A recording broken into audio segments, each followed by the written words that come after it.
Karoline Leavitt stepped onto the HBO studio stage holding something no one saw coming, and within just 30 seconds, she left Bill Maher completely speechless. What she did might actually change political talk shows forever. That evening started off like any other episode, with Bill Maher wearing his usual smirk, the audience ready for his sharp jokes, cameras set to capture every angle, and the stage glowing under bright lights as the crowd went quiet. Maher stood confidently in his tailored blue suit, looking sharp and prepared as always. As the announcer introduced, "And now please welcome White House Press Secretary Karoline Leavitt," the camera panned and light applause followed. She walked across the stage confidently, wearing a neat navy blazer over a white blouse, her blonde hair perfectly styled. The applause was respectful but clearly cautious. This was Maher's territory, and the mostly progressive audience didn't exactly see her as a friend since she represented an administration they didn't support. "Thanks for joining us," Maher said casually as he leaned back in his chair. "I know you've had a busy week defending the indefensible." The audience laughed right on cue, but Lou didn't react. Instead, she calmly took her seat, gave a quick smile, and reached into a slim leather folder. "Actually, Bill, before we start, I'd like to talk about something you said at your rally with Pam Bondi last weekend," she said. Maher raised an eyebrow, his trademark smirk starting to show as he replied, "Oh, you want to talk about that? Good, because," but he never finished that sentence. What Lou pulled out next stunned not just Maher, but the entire room into silence. If you're watching this moment for the first time, don't forget to like and subscribe so you won't miss our breakdown of how this powerful exchange could reshape the way political talk shows are done. For a while now, Bill Maher had been painting himself as a centrist, someone who calls out both sides and stands for honest debate, claiming he hadn't chosen a side in America's divided political world. But this moment just changed everything. Bill Maher's growing popularity among moderates came from the belief that he was one of the few voices in the media brave enough to call out extremism on both sides.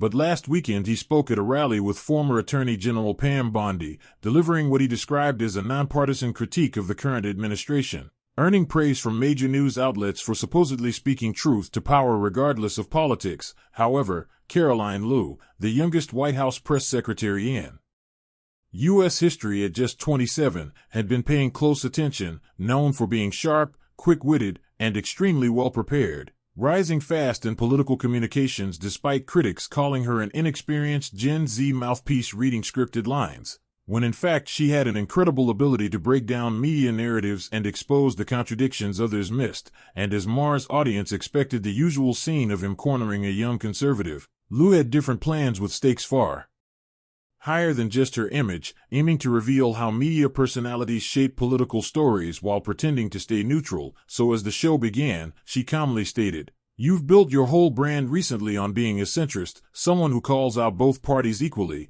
placing a folder on the table and continuing, "But that's not completely true, is it, Bill?" He leaned forward, curious but cautious, replying, "I call it like I see it, left or right, and at the Bondi rally, I even said," and I quote, but before he could finish, Lou cut in, "I'm just a comedian looking for the truth, not pushing anyone's agenda. That's your public position, right?" "Yes, absolutely," Maher responded, eyeing the folder as he asked, "What's your point?" And Lou opened it slowly, saying, "My point is that your private messages tell a very different story," causing a murmur through the audience, who realized this wasn't going to be the usual back and forth of rehearsed lines. Something was clearly shifting as Maher's producer stepped closer to the stage and the floor director motioned to cut the feed, but Maher, knowing that interrupting now would look suspicious, waved them off and said, "Let's hear what she has," trying to stay composed while the studio filled with tension, and Lou, without missing a beat, pulled out a printed email with highlighted sections, ready to show the truth that might shake the very image Maher had built. "This is an email you sent from your personal account to Pam Bondi 3 weeks before your rally," Karoline Leavitt said, sliding the paper across the table. "You wrote," and I quote, "We need to coordinate our messaging to maximize impact against the administration. My team will work with yours on specific talking points." The audience stirred, clearly taken aback. This didn't sound like the words of a neutral comedian just seeking truth. Maher glanced at the paper, his face tightening as he said, "Context matters." This was about aligning on facts, not politics. Lou, staying calm, replied, then let's look at more context.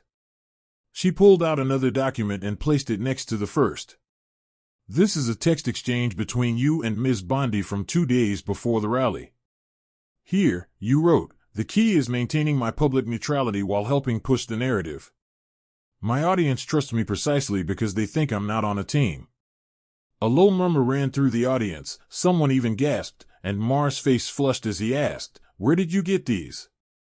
His voice quieter, though the microphone caught every word. "That's not the question you should be asking," Lou responded calmly. "The question is, are they authentic?" Maher looked down at the documents, then back at Lou, seemingly at a loss for words for the first time. The audience sat in complete silence. Finally, he said, "These are private communications taken out of context and possibly obtained illegally." Lou quickly replied, "They're not illegally obtained, and they're not out of context. I have the complete exchanges here," tapping the folder. "Including your full strategy on how to appear neutral while secretly working against the administration." Maher's expression darkened. "This is a hit job. You've come on my show with cherry-picked materials to create a false narrative." Lou didn't flinch. "Nothing is cherry-picked," she said steadily. "Let's move on to something that can't be edited, video." She nodded offstage, and a large screen behind them lit up, showing Maher in a private meeting room with Bondi and several staffers, timestamped 3 days before the rally. On screen, Maher said clearly, "I'm playing the both sides card publicly because that's how I maintain credibility with my audience, but between us, we know which side needs to win in November." The audience gasped in unison, and Maher stared at the screen, visibly shaken. "Turn that off," he said sharply to his team, but no one moved. Lou let the video play 10 more seconds before signaling it to stop. "There's more, but I think that makes the point clear." In the control room, producers were scrambling. This was live TV, and they couldn't cut away without making it worse. What had started as a typical political interview had become something much more explosive. Maher took a breath, visibly trying to collect himself, and said, "You've brought these selective snippets to my show without giving me any chance to prepare a response. That's not fair journalism." "With respect, Bill," Lou replied, still composed, "I'm not a journalist. I'm the White House press secretary responding to your public claims of neutrality. And nothing here is selective. I'm happy to release the full communications and unedited footage." The audience, normally firmly on Maher's side, shifted uncomfortably in their seats. This wasn't the entertainment they were expecting. It was something raw, real, and deeply unsettling. The moment felt like the unmasking of carefully crafted political theater, and as Bill Maher sat silent, Karoline leaned in and asked, "Do you deny saying these things?" But when Maher didn't answer right away, she pressed again, forcing the issue. "We need to take a break," he finally said, looking into the camera. But before the director could cut to commercial, Lou quickly added, "Your audience deserves to hear your answer first. Do you deny coordinating political messaging while publicly claiming neutrality?" It was the moment that would be replayed millions of times in the days ahead. Bill Maher, the famously sharp host who always had a witty comeback, sitting completely silent for about 5 seconds of painful dead air. Something live TV never forgives. "I have conversations with many people," he eventually said, his voice tight. "Pam Bondi and I discussed how to frame certain issues, yes. That doesn't mean I've abandoned my independent thinking." Lou nodded slightly and replied, "So you acknowledge the communications are real?" Maher's jaw tensed. "Some appear to be, yes. But without reviewing everything, I can't verify all of it." Lou finished the point for him. "Private conversations that directly contradict your public statements. You've told your audience you were neutral, told rally crowds you weren't pushing an agenda, and yet behind closed doors you were coordinating messaging to target the administration while working hard to look impartial so your audience would continue to trust you." The audience sat in total silence. Even Maher's most loyal fans couldn't reconcile what they'd just seen with the image he had built. "This is exactly the kind of media manipulation Americans are sick of," Lou continued, calm but firm. "Claiming to be a fair voice while secretly advancing a political agenda." Maher leaned forward sharply, trying to regain control. "Let's be clear, you work for an administration that has its own issues with truth and transparency. This is an ambush." But look cut in without raising her voice. It's not an ambush. It's accountability, the very thing you say you believe in. Then she turned slightly toward the audience and said, Bill built his brand on calling out hypocrisy. That's exactly what I'm doing tonight.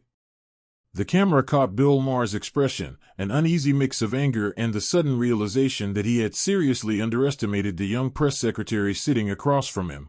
Instead of the usual talking points and defensive spin he expected, he was facing carefully gathered evidence and a calm, unshaken opponent, and when he asked again, "Where did you get this material?" His tone was more serious this time. Karoline Leavitt replied, "From concerned citizens who believed the American people deserve the truth, individuals with access to these communications who were disturbed by the gap between what you say in public and what you do in private." And then she reached into her folder one last time and pulled out a document that made the room stir even more. A consulting contract between Maher's production company and a political action committee tied to Pam Bondi's advocacy group, outlining a six-figure payment for strategic communication services that began 3 months ago, prompting an audible reaction from the audience as Maher's producer stepped onto the stage to whisper urgently in his ear, to which Maher listened, gave a single nod, then turned to the camera and said, "We're going to take a break now. When we come back, we'll continue this conversation." But the damage was already done. Audience members were on their phones sharing what they had just witnessed. Production staff huddled at the edge of the stage, some shocked, others looking at Lew with something like respect, while Maher remained seated in serious discussion with his executive producer and Lew sat calmly, quietly organizing her documents without ever raising her voice. She didn't have to, because the evidence spoke loud enough, and when the show returned from commercial, Maher had pulled himself together and said, "Welcome back to real time. Before the break we were discussing some communications that Ms. Lew brought to the show, and I want to be clear, while I stand by my independence as a commentator, I acknowledge that some of these exchanges could be interpreted as inconsistent with my public statements, which wasn't exactly a confession, but it was the closest he could get without completely conceding defeat." The audience, usually quick to applaud, stayed unusually silent as Karoline Leavitt calmly stated, "What the American people want is simple, honesty. Not pretending to be neutral while secretly promoting partisan agendas. Not gaining trust from viewers just to push hidden motives." And when Maher attempted a comeback with, "And your administration is a paragon of transparency," she shot back without hesitation, "We've never claimed to be neutral. The American people elected us knowing exactly where we stand. We're open about our goals. We don't pretend to be something we're not." A response so clear and directed left Maher with nothing effective to say, because the issue wasn't about political affiliation, it was about being honest about it. And on that front, the evidence had already done the damage. As the segment wrapped, Maher tried to regain some control with, "Well, this has certainly been illuminating. I appreciate you bringing these concerns forward, and my team will be reviewing the materials closely," to which Lew nodded, still calm and composed, replying, "Thank you for having me, Bill. I think your audience deserves a fuller explanation, but I appreciate the chance to share the facts." And with that, one of the year's most shocking political moments came to an end, not with drama or shouting, but with the quiet power of truth exposing contradiction. Within minutes, social media exploded with clips of the exchange, and hashtags like #MaherExposed and #leaked receipts topped the trending list. While the moment Maher sat in stunned silence after the video was shown quickly became a meme and a viral gif. One tweet read, "Karoline Leavitt just ended a career built on calling out the very thing she caught him doing." Major news outlets broke into regular coverage. CNN ran with "Maher caught in contradiction. Press secretary reveals private dealings." Fox News reported, "Lew exposes Maher's neutrality claim with damning evidence," and MSNBC, more cautious, labeled it "Lew ambushes Maher with alleged communications." The clip of Maher saying, "I'm playing the both sides card publicly because that's how I maintain credibility," looped nonstop across every platform, while analysts pointed out that, regardless of your political stance, the core issue, public deception by a media figure claiming objectivity, struck a nerve in a time of growing distrust. By midnight, over 20 million people had watched the confrontation online, with thousands commenting, "I've watched Maher for years and never expected this," and, "No matter your politics, this kind of deception is exactly what's wrong with the media today." Behind the scenes, HBO executives held emergency meetings, Maher's production team went into crisis mode, and publicists for both Maher and Pam Bondi declined to comment, saying only that they were reviewing the situation, as the next morning, the story dominated every major newspaper across the country. The New York Times headlined it, "Maher's Mask Slips, White House Press Secretary Reveals Contradiction," while the Washington Post published a detailed analysis titled "Leavitt's Methodical Exposure Changes Political Media Dynamics," and even entertainment outlets like Variety ran with industry shock waves as Maher's neutrality claim crumbles on own show, capturing the magnitude of what had unfolded. The next day, the White House briefing room was overflowing, packed with reporters from every beat eager to hear from the press secretary who had shaken up political media, and Karoline Leavitt approached the podium with the same calm confidence she had shown on Maher's show, beginning with, "Before we start today's briefing, I want to speak about last night. I didn't go on that program to cause a spectacle, but to correct a public misrepresentation that was hurting honest political discourse. Americans deserve media figures who are honest about their motivations and affiliations," and when asked how she got the materials, she responded clearly. Several concerned citizens with legal access to these communications came forward because they were disturbed by the gap between public claims and private actions. All materials were verified before I presented them. The fallout extended far beyond Maher as questions quickly spread to other media personalities who claimed neutrality but might also be hiding undisclosed affiliations, prompting several high-profile commentators to issue statements reaffirming their independence, while media ethics experts became regulars on news panels dissecting what the confrontation meant for journalistic credibility. Pam Bondi initially stayed silent, but growing pressure led her office to release a brief statement saying, "Attorney General Bondi interacted with Mr. Maher as she would with any media figure interested in policy, not as part of any improper coordination." Yet the consulting contract Karoline revealed proved hard to dismiss, and by midweek, financial records confirmed that Maher's production company had indeed received payments matching the timeline and figures she had presented. 3 days after the broadcast, Maher finally posted a statement online, saying, "For years I've taken pride in speaking truth to power and calling out hypocrisy. Last week, I fell short of that standard. While some materials lacked context, I admit my private messages didn't fully match my public stance, and I apologize to viewers who counted on my honesty. I'll be taking time to reflect on how to better uphold the principles I stand for," while HBO announced that Real Time would go on a short hiatus as the network and Maher assessed next steps, and insiders confirmed that several advertisers had already pulled their support. Meanwhile, Karoline Leavitt's public image shifted dramatically. Once dismissed as too young and inexperienced, she was now being hailed as a sharp, fearless figure who had exposed one of the biggest media contradictions of the year. She was now being described with words like strategic, composed, and formidable. Senior administration officials who had once questioned her appointment began expressing newfound respect for her capabilities. Media training firms incorporated clips of the confrontation into their curriculum, breaking down how Leavitt maintained control through thorough preparation, clear evidence, and a calm demeanor. Political communication students were assigned the exchange as a case study in mastering hostile media environments. But the impact extended well beyond the reputations of those directly involved. It ignited a national conversation about media transparency. Several lawmakers introduced proposals to require political commentators to disclose any financial ties to political organizations, while media watchdogs called for standardized industry guidelines on disclosure of political affiliations and financial interests. Just 2 weeks after the showdown, polling revealed a noticeable shift. Americans across the political spectrum reported increased skepticism toward media figures who claimed neutrality.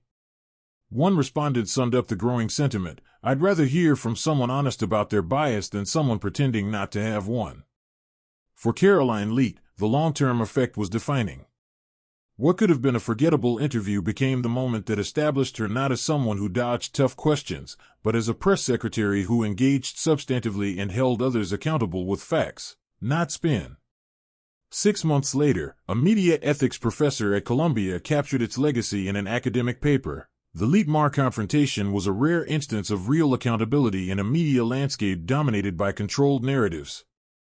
Its true significance lies not in one man's embarrassment, but in the public reckoning it sparked around authenticity and transparency. In a city where reputations are made and lost overnight, Leavitt had done something extraordinary. She had changed the rules of engagement without shouting, without theatrics, simply through meticulous evidence and steady resolve. The moment became known as the receipts, a shorthand for the power of proof over performance. In political circles, a new warning emerged: don't get laid, meaning, don't let your private actions contradict your public claims, because someone might just come prepared. This confrontation wasn't just about a media figure's credibility or a young press secretary's rise.